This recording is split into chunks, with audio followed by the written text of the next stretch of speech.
اجتماع گاہ میں دعا کہ حجۃ الوداع کے موقع پر جو اللہ کے رسول صلی اللہ علیہ وسلم نے خطبہ دیا، حقوق انسانی کا سب سے پہلا چارٹر وہی تھا، اور آج جو حقوق انسانی کی بات ہوتی ہے ظاہر ہے سب اسی سے اخذ کیا جاتا ہے۔ اس اہم عنوان پر اظہار خیال کے لیے حضرت مولانا شہاب الدین صاحب امیر جمعیت اہل حدیث اتر پردیش مشرق تشریف لا رہے ہیں۔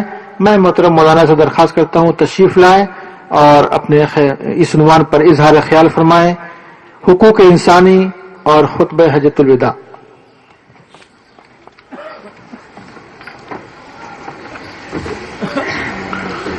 السلام علیکم ورحمۃ اللہ وبرکاتہ۔ الحمد للہ نحمده ونستعینه ونستغفره ونعوذ باللہ من شرور انفسنا ومن سیئات اعمالنا، من يهده الله فلا مضل له ومن يضلل فلا هادي له، واشهد ان لا اله الا الله وحده لا شريك له، واشهد ان محمدا عبده ورسوله، اما بعد فإن خير الحديث كتاب الله وخير الهدي هدي محمد صلى الله عليه وسلم، وشر الأمور محدثاتها وكل محدثة بدعة وكل بدعة ضلالة وكل ضلالة في النار۔ أعوذ بالله السميع العليم من الشيطان الرجيم، بسم الله الرحمن الرحيم۔ ومن يقتل مؤمنا متعمدا فجزاؤه جهنم خالدا فيها وغضب الله عليه ولعنه وأعد له عذابا أليما۔ اللہ رب العزت کی تعریف و توصیف اور صلی رسول نبی آخر الزمان محمد رسول اللہ صلی اللہ علیہ وسلم پر بے شمار درود و سلام کے بعد میرا وقت 20 منٹ ہے، اور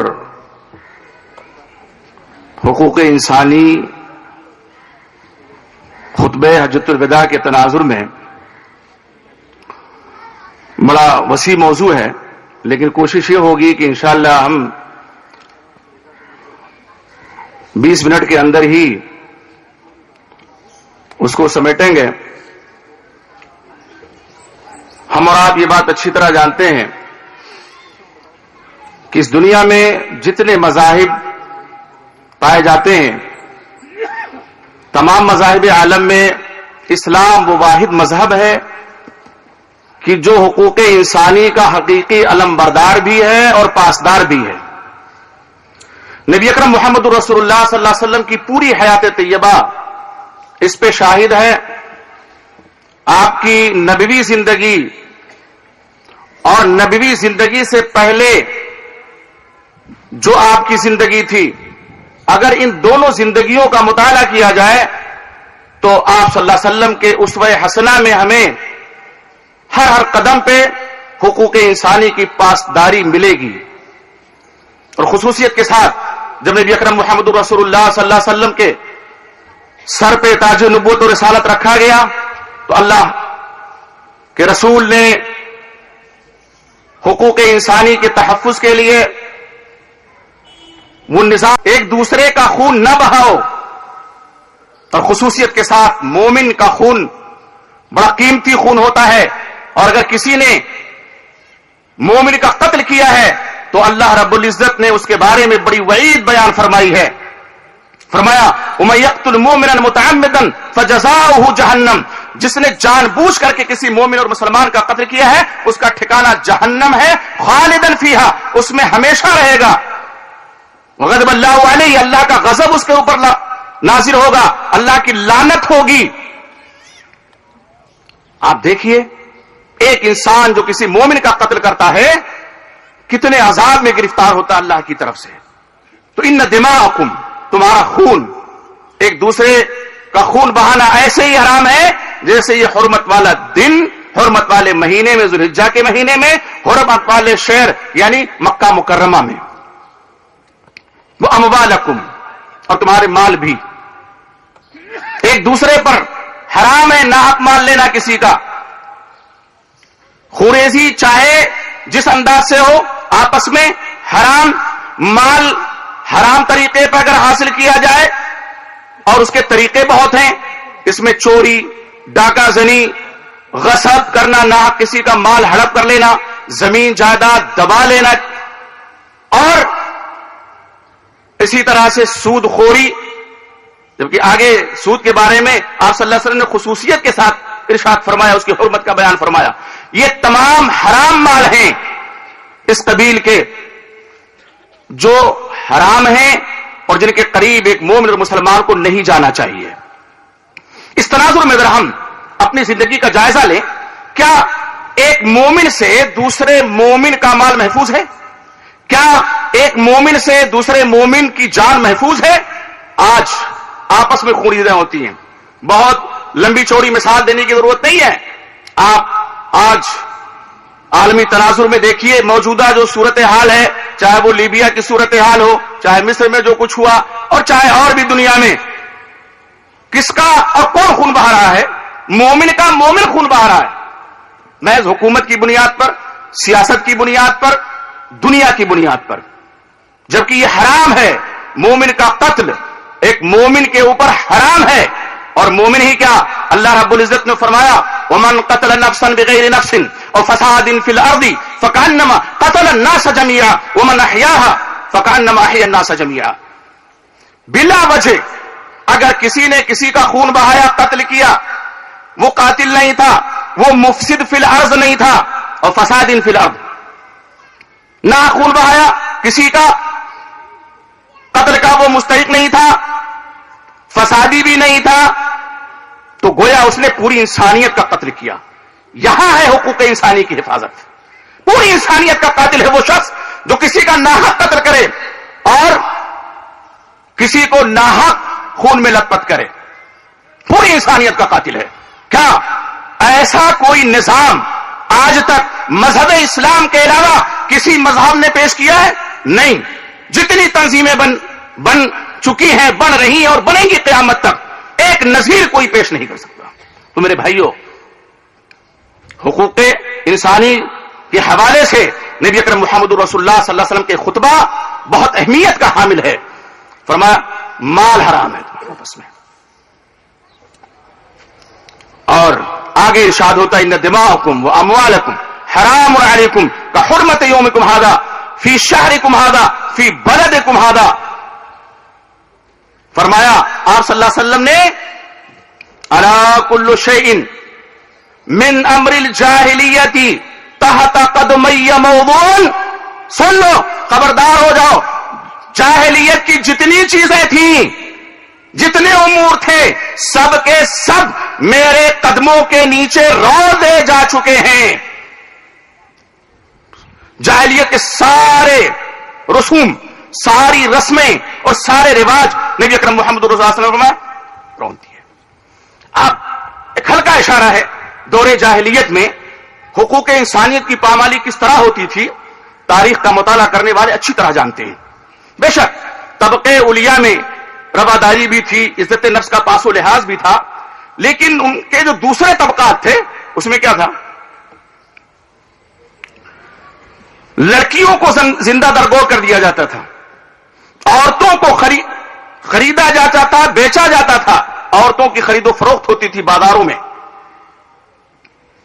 اور اما عائشہ صدیقہ رضی اللہ عنہ کی ایک روایت کے مطابق، جس میں انہوں نے بیان فرمایا کہ جاہلیت کے دور میں 4 طرح کے نکاح ہوتے تھے.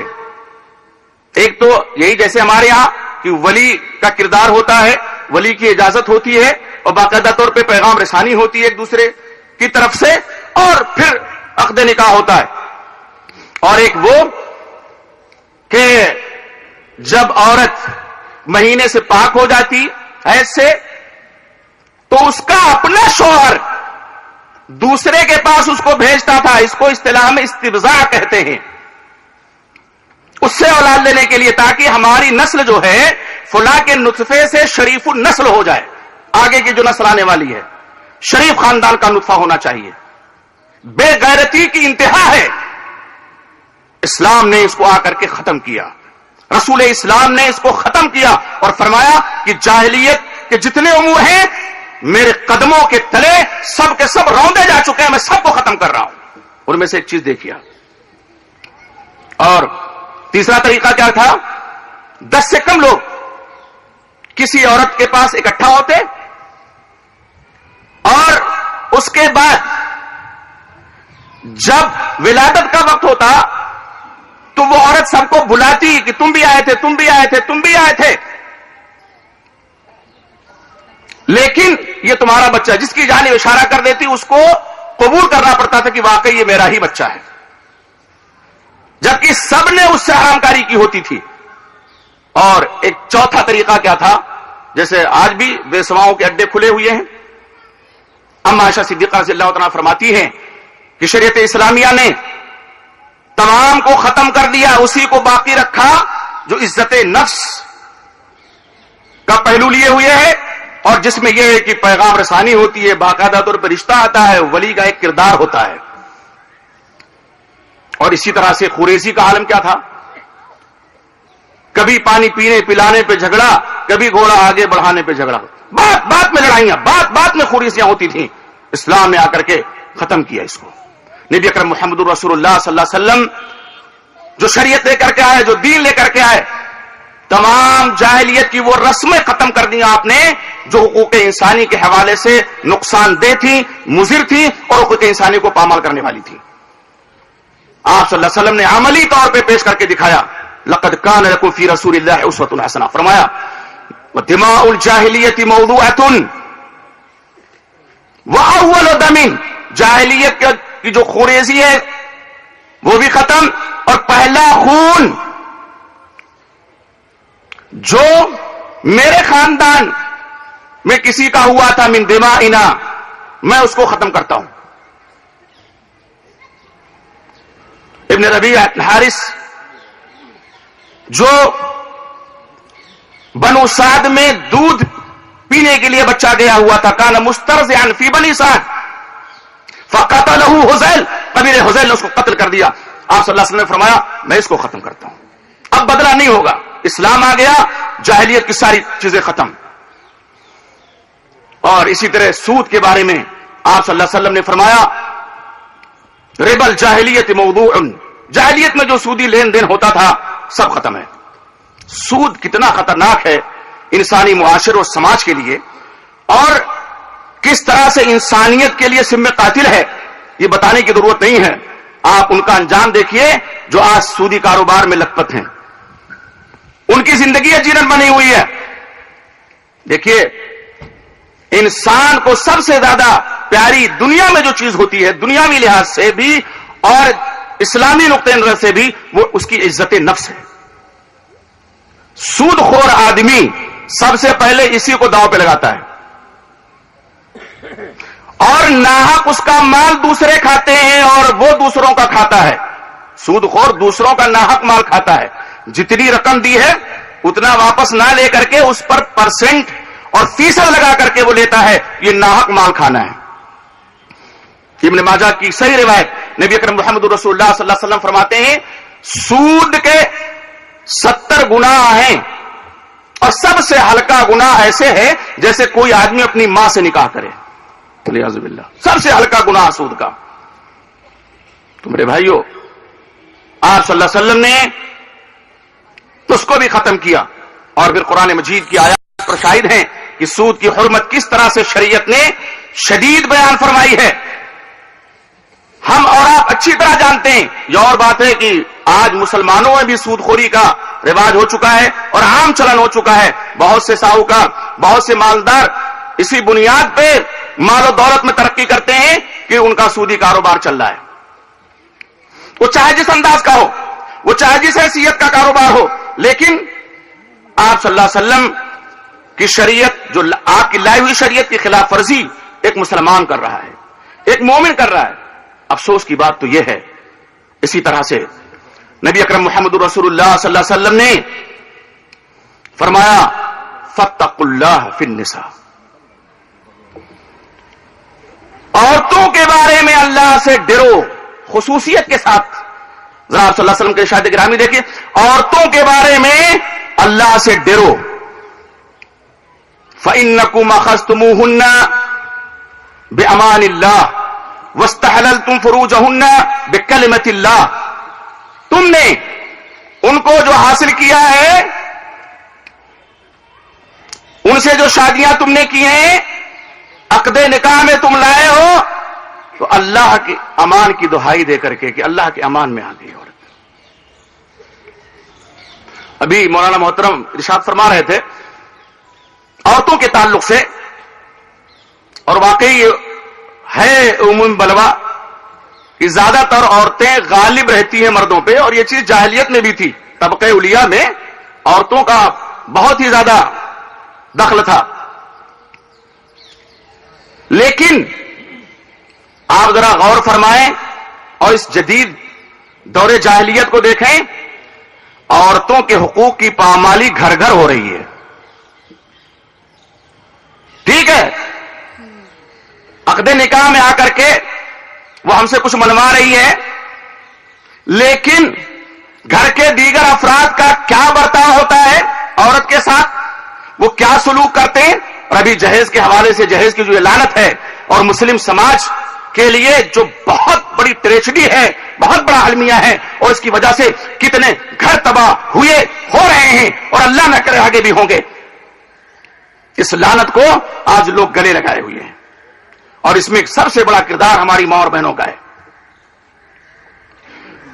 بہو چاہیے چند آفتاب چند ماہتاب، کہ شعلے جوالا، اتنی حسین ہے، اتنی حسین ہے جیسے شعلہ. اب وہ شعلہ کس کام کا جو آ کر کے گھر ہی جلا دے؟ وہ شعلہ ہی کس کام کا جو گھر آ کر کے جلا دے؟ لیکن نہیں، تلاش ہوگی تو دسیوں گھر کو کھنگالا جائے گا سب سے خوبصورت. جبکہ کیا ہے، عورت کی خوبصورتی سے زیادہ اس کی سیرت کو اہمیت دینی چاہیے. اور اسی لیے نبی اکرم محمد رسول اللہ صلی اللہ علیہ وسلم نے فرمایا تنکح المرأۃ لاربع لمالها ولجمالها ولحسبها ولدینها فاظفر بذات الدین تربت یداک.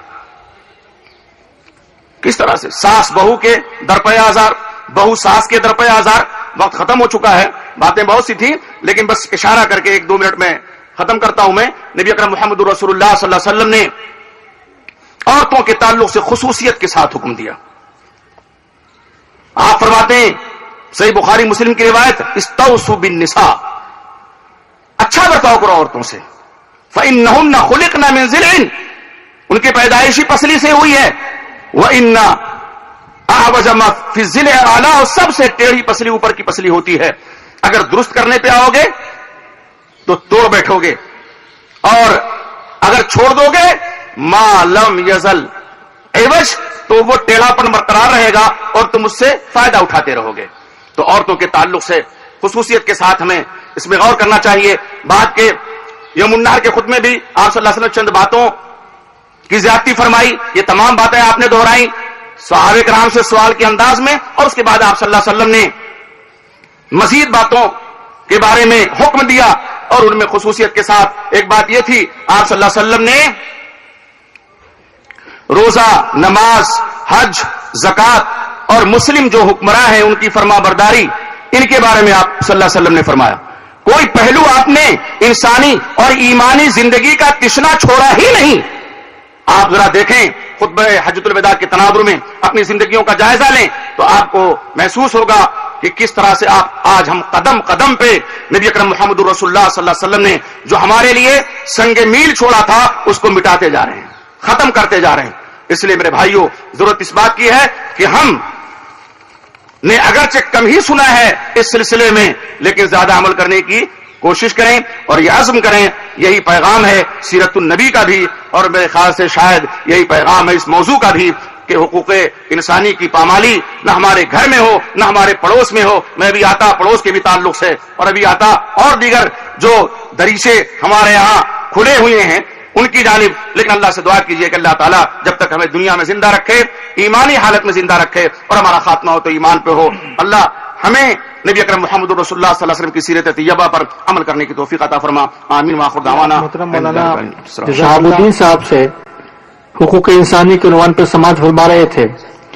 ہماری مجبوری یہ ہے کہ جماعت اسلامی کا پروگرام وقت پہ شروع ہوتا ہے. الحمدللہ ٹھیک 10 بجے شروع ہو گیا تھا، اور انشاءاللہ 1:30 پہ ختم کرنے کا اعلان اس میں لکھا ہوا ہے پرچے میں. انشاءاللہ 1:30 پہ ختم ہوگا.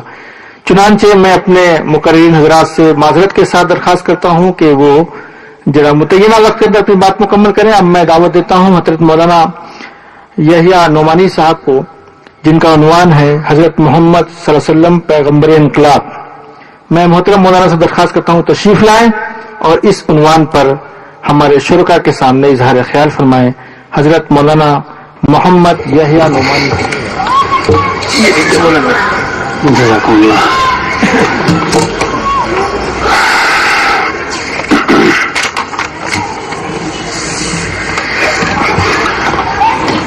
بسم اللہ الرحمن الرحیم. الحمد للہ والصلاة والسلام على رسول اللہ. اما بعد اعوذ باللہ من الشیطان الرجیم. بسم اللہ الرحمن الرحیم. فالذین آمنوا به وعزروه ونصروه واتبعوا النور الذي انزل معه اولئك هم المفلحون. قابل احترام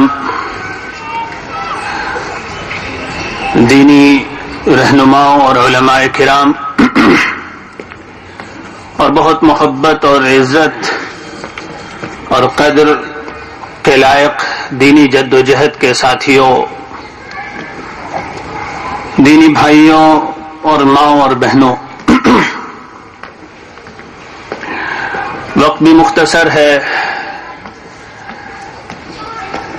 اور کچھ گرمی کا احساس بھی ساتھیوں کو ہو رہا ہے. کوشش کرتا ہوں کہ 20-22 منٹ میں پوری گفتگو مکمل ہو جائے، لیکن سب سے پہلے میں بہت مبارکباد دینا چاہوں گا ان بامقصد ساتھیوں کو جو ایسا بامقصد سیرت کا جلسہ منعقد کر رہے ہیں. سیرت کے جلسوں میں جیسی بے مقصدیت اور جیسا فضول عمل اور مجھے اگر کہوں جیسی سیرت اور رسول اللہ صلی اللہ علیہ وسلم کی ناقدری کے نمونے سامنے آتے ہیں، اس کے بعد کبھی کبھی سیرت کے عنوان سے جلسوں میں شرکت کرتے ہوئے ڈر بھی لگتا ہے. بسا اوقات پورا جلسہ ہوتا ہے، داد خطابت دی جاتی ہے، پرزور گفتگویں ہوتی ہیں، لیکن اس میں پیغام نام کی کوئی چیز نہیں ہوتی. اللہ تعالیٰ کرے کہ یہ جلسہ پورے طور پر پیغام کا حامل جلسہ ہو اور ہم سب لوگ اسی نیت سے بیٹھیں اور سنیں اور اسی نیت سے جائیں کہ ایک پیغام لینے آئے تھے، ایک مشن لینے آئے تھے، ایک یاد دہانی کرنے اور کرانے آئے تھے اور ایک سبق لے کر جا رہے ہیں اور انشاءاللہ اس سبق پر عمل کریں گے. مجھے گفتگو کا موضوع دیا گیا ہے پیغمبر انقلاب محمد رسول اللہ صلی اللہ علیہ وسلم. درود پڑھ لیا کریں بھائی جب رسول اللہ صلی اللہ علیہ وسلم کا نام آیا کرے. انقلاب کا لفظ ایسا لفظ ہے کہ اس زمانے میں لوگوں نے اس کے ساتھ کچھ خاص تصورات لگا دیے ہیں. عام طور پر دنیا والوں کے ہاں انقلاب کا جو تصور ہے وہ ہے نعروں کا انقلاب، تحریکات کا، مظاہروں کا، سیاسی ناراضگیوں کا اور حقوق کی جد و جہد کا انقلاب. مثلا ہندوستان میں ایک آزادی کی تحریک چلی، یقیناً ایک قابل قدر تحریک تھی، اس سے ہندوستان کو غلامی سے نجات ملی. لوگوں نے اس کو انقلاب کا نام دیا اور اس کے لیے نعرے لگتے تھے انقلاب زندہ باد. لیکن یہ تصور انقلاب کا انبیاء علیہ السلام کے ہاں آ کر ایک بالکل اجنبی تصور بن جاتا ہے. انبیاء علیہ السلام کی دعوت اور ان کی جد و جہد، ان کا جہاد نہ مظلوموں کے حقوق کی بازیافت کے لیے ہوتا ہے، نہ سیاسی ابال اور ناراضگی کا نتیجہ ہوتا ہے، نہ حقوق کی جد و جہد ہوتی ہے. یہ سب تو ان کے انقلاب کے بہت چھوٹے سے اجزاء اور عناصر ہوتے ہیں. اصل جو انقلاب انبیاء علیہ السلام جس کے داعی ہوتے ہیں، جس انقلاب کے لیے جد و جہد کی سیدنا محمد رسول اللہ صلی اللہ علیہ وسلم نے، اور جو انقلاب آپ صلی اللہ علیہ وسلم کے ذریعے انسانوں میں آیا، اور جس انقلاب کی دعوت ہے آپ کی کتاب، آپ پر نازل ہونے والی کتاب اور آپ کا دین، وہ انقلاب ہے انسان کے اندر آنے والا انقلاب. وہ انقلاب ہے انسان کا بدل جانا. وہ انقلاب ہے معاشروں کا بدل جانا، وہ انقلاب ہے پسند اور ناپسند کا بدل جانا، ایک نئی قوم اور امت اور ملت کا وجود میں آ جانا، اور یہ وہ انقلاب ہے جس سے دنیا کی دیگر ملتیں، دنیا کے عام لوگ جنہوں نے باقاعدہ قرآن مجید کا مطالعہ نہیں کیا، جنہوں نے رسول اللہ صلی اللہ علیہ وسلم کے دین سے گہری وابستگی نہیں پیدا کی، وہ جانتے نہیں کہ اس انقلاب کا مطلب کیا ہے۔ یہ انقلاب آیا رسول اللہ صلی اللہ علیہ وسلم کے زمانے میں، صحابہ کرام کی زندگی میں، اور اس امت کے اس پہلی جماعت میں جس کے بارے میں رسول اللہ صلی اللہ علیہ وسلم نے فرمایا تھا کہ وہ آئیڈیل اور نمونے کی جماعت ہے، اور جس کے بارے میں قرآن نے کہا کہ ثلۃ من الاولین، اور جس کے بارے میں قرآن مجید نے کہا کہ وہ المؤمنین ہے، لقد رضی اللہ عن المؤمنین۔ وہ ایک تبدیلی تھی زندگی کی۔ کیا تبدیلی تھی اور وہ کیا انقلاب تھا؟ اور رسول اللہ صلی اللہ علیہ وسلم کی سب سے بڑی دین اور سب سے بڑا تحفہ اس عالم انسانیت کو کیا تھا؟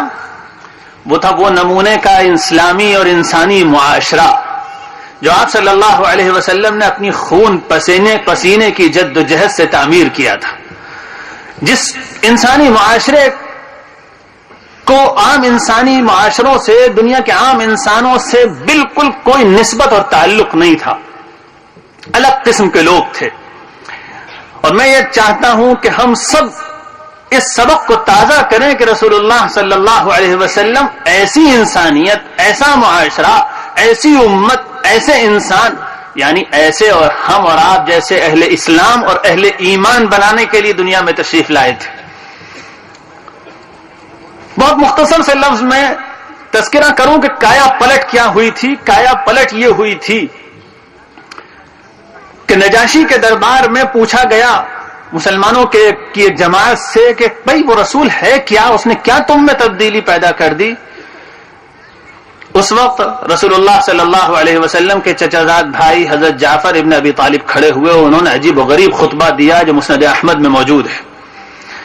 زبردست تقریر فرمائی۔ انہوں نے فرمایا بادشاہ سلامت، ہم لوگ گمراہ تھے، شرک کرتے تھے، ظلم کرتے تھے، وَيَأْكُلُ الْقَوِيُّ مِنَّا الضَّعِيفُ وَنُسِيءُ الْجِوَارِ، اور انہوں نے پوری تفصیل ذکر کی کہ ہم خود غرض تھے، ہم مال کی ہوس ہم میں تھی، ہم بد اخلاق تھے، ہم میں سے ہر طاقتور کمزور کو دباتا تھا، یہی ہماری معاشرت، یہی ہمارا قانون، یہی ہمارا دین، یہی ہماری ملت اور یہی ہمارا طریقہ تھا۔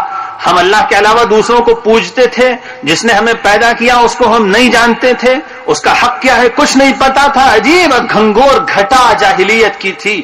اچانک اللہ کا ایک رسول آتا ہے اور سپید صبح گویا طلوع ہوتا ہے، اور اس وقت اللہ کے رسول آواز دیتے ہیں اے انسانوں اکیلے اللہ کی بندگی اور اس کی عبادت کرو۔ اب ہم کو اس نے نماز کا حکم دیا، صدقے کا حکم دیا، روزے کا حکم دیا، پڑوسیوں کے ساتھ اچھے سلوک کا حکم دیا، ایمانداری کا حکم دیا، ہم کو حکم دیا انصاف قائم کرنے کا، انصاف کی جد و جہد کا، یہ ہم کو حکم دیا۔ ہم اس رسول پر ایمان لے آئے، ہم نے اس کا ہاتھ تھام لیا، ہم نے اس دین کو قبول کیا۔ یہ ہے ہمارے اندر آنے والا انقلاب۔ یوں تو صحابہ کرام میں سے ہر فرد اور خاص طور کے اوپر ان کے جو بڑے لوگ تھے ان میں سے ہر ایک کی کچھ خصوصیتیں تھیں، لیکن بحیثیت امت، بحیثیت جماعت، چند خصوصیتیں ان میں ایسی تھیں جو آپ کو ہر ایک کے اندر ملیں گی، جس کا مطلب یہ ہے کہ وہ اصل انقلاب تھا جو پوری قوم میں عام تھا، جو ہر فرد میں تقریباً جس نے بھی سچے دل سے صحابہ کرام کے ساتھ اسلام قبول کیا تھا، ان میں بہت درجات تھے، ابو بکر صدیق بھی تھے، عام صحابی بھی تھے، لیکن ہر ایک میں یہ چند چیزیں بالکل مشترک تھیں۔ گویا وہ انقلاب تھا جو عام بالکل گراس روٹ پر اور نچلی سطح پر آ گیا تھا،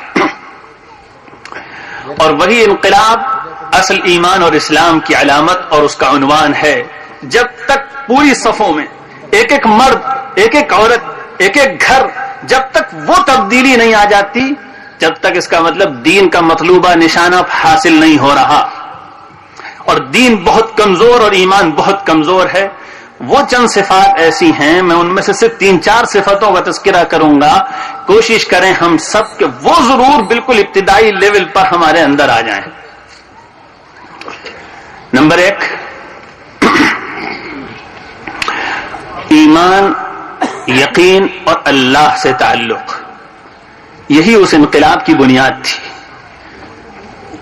صحابہ کرام کی جو نسل بنی تھی، جو امت مسلمہ تیار ہوئی تھی، جو مسلمان جماعت پیدا ہوئی تھی، اس کی بنیاد یہ تھی کہ اس نے یقین کے ساتھ اس ایمان اور اسلام کو قبول کیا تھا کہ سیدنا محمد رسول اللہ صلی اللہ علیہ وسلم اللہ کی طرف سے جو دین لے کر آئے ہیں، جو خبریں بتا رہے ہیں اس دنیا کے بارے میں، اس دنیا کے بعد کی زندگی کے بارے میں، وہ سب برحق ہیں، وہ سب سچ ہیں، وہ سب کچھ ہونا ہے۔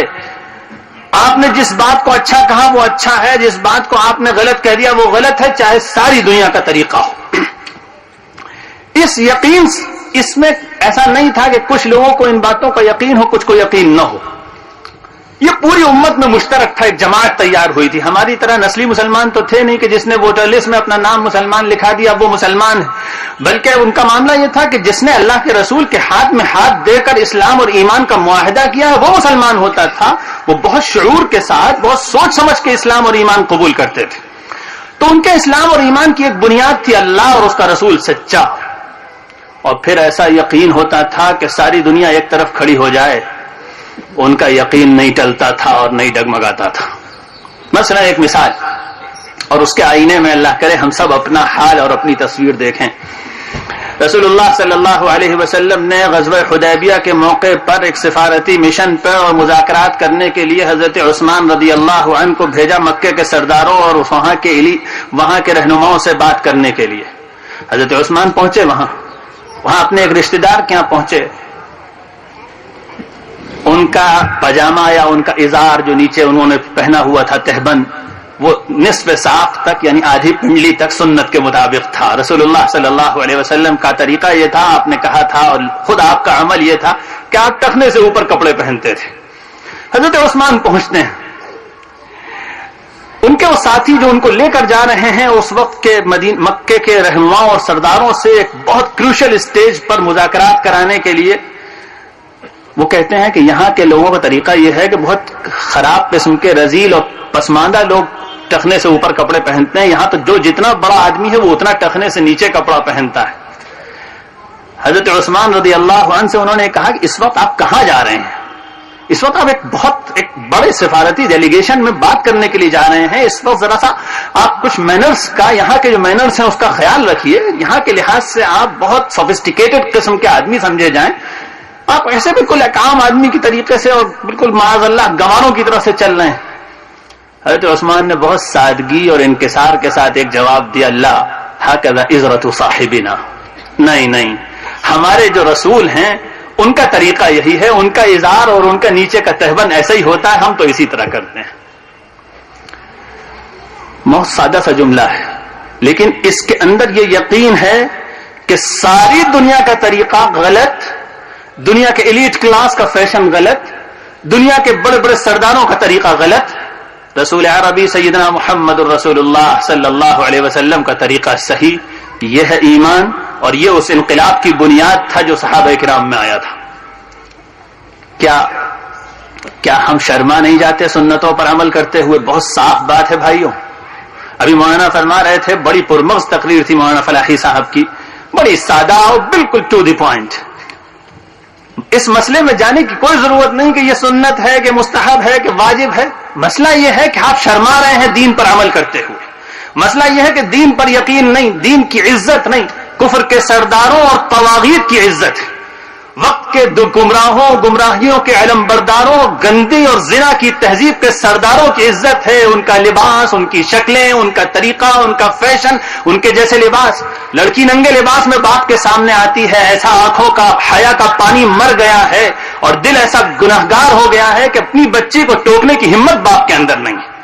بوڑھی بوڑھی مائیں برقع پہنتی ہیں، لڑکی ننگی ساتھ میں گھوم رہی ہے۔ کہاں یہ دین کی عزت ہے دلوں کے اندر؟ اس کا مطلب یہ ہے کہ امریکہ کے کفر کے علم برداروں اور یورپ کے طاغوتوں کی عزت ہے، اور دنیا کے زنا کی تہذیب کے علم برداروں اور ان زنا کی تہذیب کو فروغ دینے والوں کا طریقہ اچھا، اور رسول اللہ صلی اللہ علیہ وسلم کا طریقہ اچھا نہیں لگتا۔ بات صاف ہے، فیصلہ ایمان اور اسلام فیصلہ اسلام اور کفر کے بیچ میں ہے۔ انقلاب اسی سے آتا ہے، زیادہ باتیں کرنا، زیادہ فلسفیانہ باتیں سوچنا وہ سب کچھ نہیں. بنیاد اس انقلاب کی یہ ہے کہ اس دین کو اور سیدنا محمد رسول اللہ صلی اللہ علیہ وسلم کے دین کو برحق سمجھا ہے تو خم ٹھوک کے بہادری کے ساتھ پوری دنیا کی مخالفت مول لینے کے لیے مسلمان تیار ہو جائے. اور الحمدللہ مولانا نے بھی مجدہ سنایا, پوری دنیا میں الحمدللہ وہ بندے جو با توفیق ہیں, جنہوں نے سچائی کے ساتھ اللہ کے دین پر جمنے کا فیصلہ کیا ہے. عورتوں میں بھی, جوانوں میں بھی, بوڑھوں میں بھی, بچوں میں بھی, وہ خم ٹھوک کر اس میدان میں ہیں. ابھی تھوڑی دیر پہلے میرے ایک دوست نے اپنی بچی کی بات سنائی کہ وہ بچی علی گڑھ میں پڑھتی ہے, اس کے خالو نے اس کو بخار ہو گیا, یہ کہا کہ لاؤ میں تمہاری نبض دیکھوں. اس نے ہاتھ پیچھے کر لیا. غیر محرم سے ہاتھ چھوانا جائز نہیں ہے. ناراض ہو گئے خالو, مگر وہ بچی چونکہ ایک دینی کارکن کی بچی ہے, ایک ایسے شخص کی بچی ہے جس کے یہاں تعلیم دی گئی ہے کہ رسول اللہ صلی اللہ علیہ وسلم کی شریعت برحق, سماج کے ریت رواج اور مغرب کا قانون اور مشرق کا طریقہ غلط, اس ایمان کی بنیاد پر اس نے فیصلہ کیا ہے کہ مجھے حجاب کے ساتھ اور شرعی پابندیوں کے ساتھ رہنا ہے. میں بھی چند دن پہلے JNU میں تھا, دل خوش ہو گیا, باغ ہو گیا, بلکہ اپنے اوپر شرم بھی آئی کہ وہاں کے مشترک اور کو ہاسٹلس میں بھی بعض بچیاں پورا شرعی برقع پہنے ہوئے تھیں. جب اعتماد دین پر ہوتا ہے تو یہ ہوتا ہے, اور یہی تھا صحابہ کرام کی پوری نسل کا معاملہ. اسی ایمان اور یقین کا نتیجہ یہ تھا کہ ان کے دل میں اللہ اور اس کے رسول کی جتنی محبت تھی کسی چیز کی نہیں تھی. اور اسی ایمان کا نتیجہ یہ تھا کہ ایک عام آدمی بھی جس کو کوئی یہ نہیں جانتا تھا کہ یہ صحابہ کرام میں کہ علماء میں سے ہے یا بڑے دیندار لوگوں میں سے ہے, اس کا حال یہ تھا کہ وہ دنیا کے مقابلے میں آخرت کی فکر زیادہ کرتا تھا. ایک عام آدمی, ایک وہ شخص جس سے زنا کا جرم ہوا, ایک وہ عورت جس سے زنا کا جرم ہوا, وہ کوئی صحابہ کرام کے بڑے علماء میں سے نہیں تھا, رسول اللہ صلی اللہ علیہ وسلم کے بہت قریبی عورتوں میں سے نہیں تھی وہ عورت, مگر بے چین ہو گئی, تڑپ گئی, رسول اللہ کے پاس آئی, اللہ کے رسول مجھے پاک کر دیجئے, مجھ سے بہت گھناؤنا جرم ہوا ہے. اس کو معلوم تھا کہ اس جرم کی کیا سزا ہے, مجھے سنسار کر دیا جائے گا. رسول اللہ صلی اللہ علیہ وسلم نے اس کو سال بھر کی 2 سال سے زیادہ کی مہلت دی. 2 سال میں وہ بار بار آئی, اے اللہ کے رسول مجھے پاک کر دیجئے, اور آخر اس کو سزا دی گئی. اور رسول اللہ صلی اللہ علیہ وسلم نے فرمایا لقد تابت توبۃ لو قسمت علی اہل المدینہ لوسعتهم, ایسی توبہ کی ہے اس عورت نے کہ پورے مدینے کو بانٹ دی جائے تو سب کی مغفرت ہو جائے. یہ عام لوگوں کا کردار تھا, یہ انقلاب تھا سب سے بنیادی.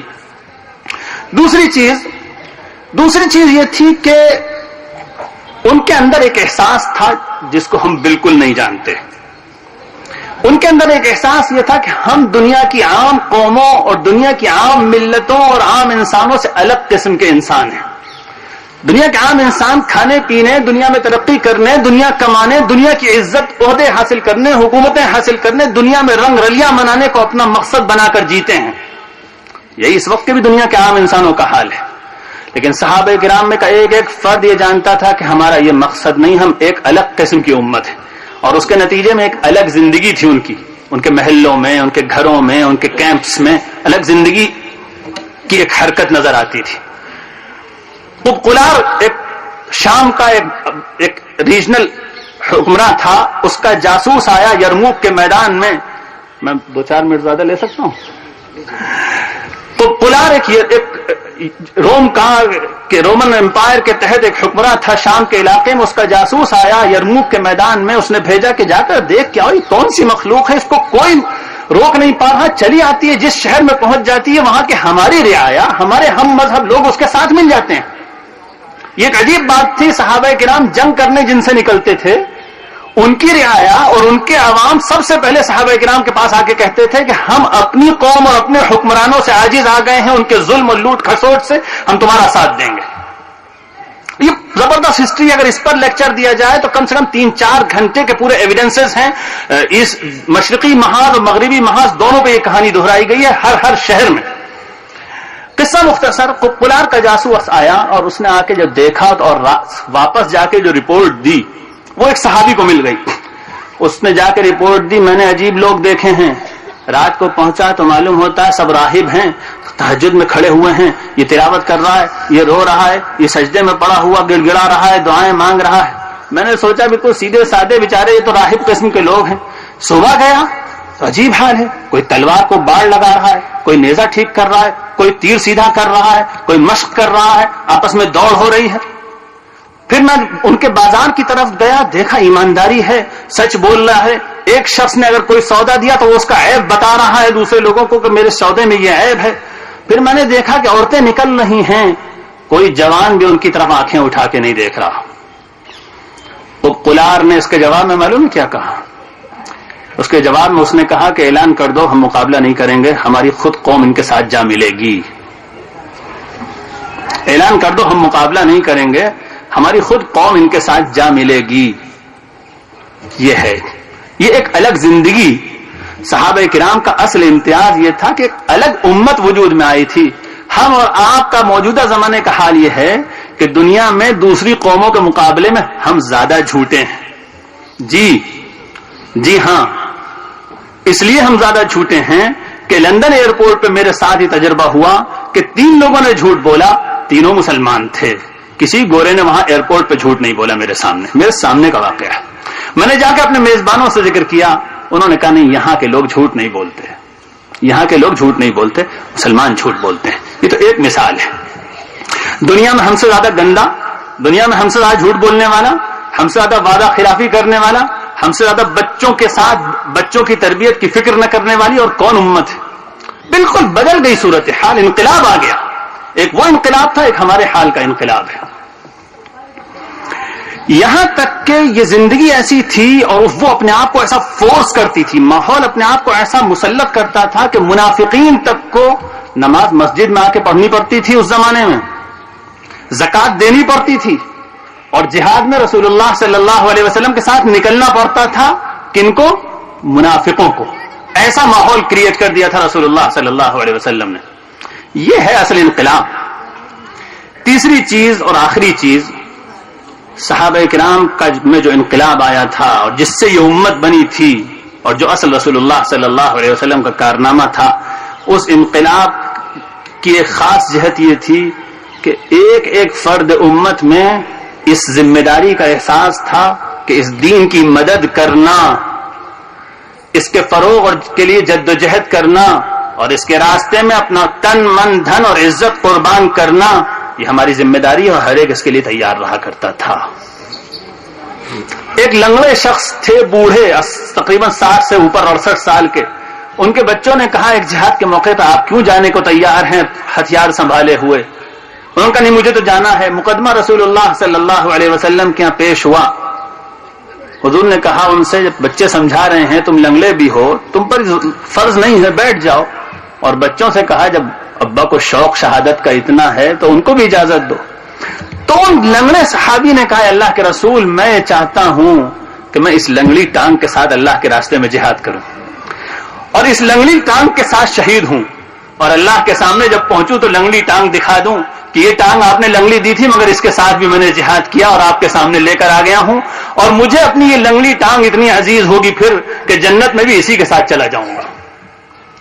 ایک ایک آدمی کے اندر یہ ذمہ داری کا احساس، مجھے دین کے لیے کچھ کرنا ہے.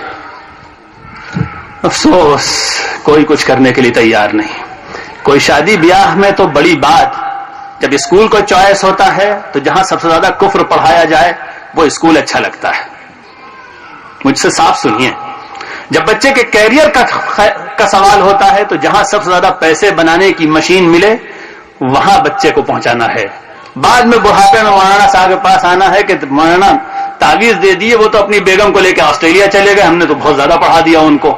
پھر مولانا صاحب تعویذ دیں کہ وہ آسٹریلیا سے 6 سال سے واپس نہیں آئے ہیں، بوڑھا بڑھیا دونوں سڑ گئے. یہ ہو رہا ہے. اور ہمارا اور آپ اپنا دل دیکھیے، بچے کی کیا تربیت، کیا مقصد ہے بچے کو بنانے کا. ہم کسی چیز سے اللہ کے رسول کے دین کی مدد کرنے کے لیے تیار نہیں، نہ مال سے، نہ جان سے، نہ تعلیم سے، نہ اپنی صلاحیتوں سے. رسول اللہ صلی اللہ علیہ وسلم نے جو امت پیدا کی تھی وہ یہ امت تھی، اور اس زندگی سے وہ نتیجہ نکلا تھا جو اللہ تعالیٰ نے جس کا وعدہ کیا تھا کہ دنیا کے انسانوں کو ان کی محبت مل گئی تھی، اور اس زندگی سے وہ نتیجہ نکلا ہے جس کا اللہ تعالیٰ نے خوب آگاہی دے دی ہے کہ اگر اس دین سے تم بے وفائی کرو گے تو دنیا میں عذاب ہوگا، ذلت ملے گی، پیٹے جاؤ گے، مارے جاؤ گے، آپس میں لڑو گے اور منتشر ہو جاؤ گے. ضرورت ہے رسول اللہ صلی اللہ علیہ وسلم والے اسی انقلاب کو پھر سے اپنی زندگیوں میں لانے کی. اللہ تعالیٰ مجھے اور آپ کو سب کو اس انقلابی جد و جہد کے لیے قبول. اس پروگرام کا آخری حصہ چونکہ اس پروگرام کی صدارت حضرت مولانا اعجاز احمد اسلم صاحب سیکرٹری جماعت اسلامی ہند فرما رہے تھے، اب ان کا خطاب ہوگا۔ مولانا کا تعلق وانمباڑی تمل ناڈو سے ہے، آپ تمل ناڈو کے امیر حلقہ بھی رہے ہیں اور مرکز میں سیکرٹری جماعت اسلامی ہند کئی سالوں سے ہیں۔ ایک پترکہ میگزین نکلتی ہے ریڈینس انگلش میں، اس کے آپ مدیر ایڈیٹر بھی ہیں اور آپ کا قیام دلی میں رہتا ہے۔ میں محترم مولانا اعجاز احمد اسلم صاحب سیکرٹری جماعت اسلامی ہند سے درخواست کرتا ہوں تشریف لائیں اور صدارتی خطاب سے ہمارے شرکاء کو مستفیض فرمائیں۔ حضرت مولانا اعجاز احمد اسلم صاحب سیکرٹری جماعت اسلامی ہند۔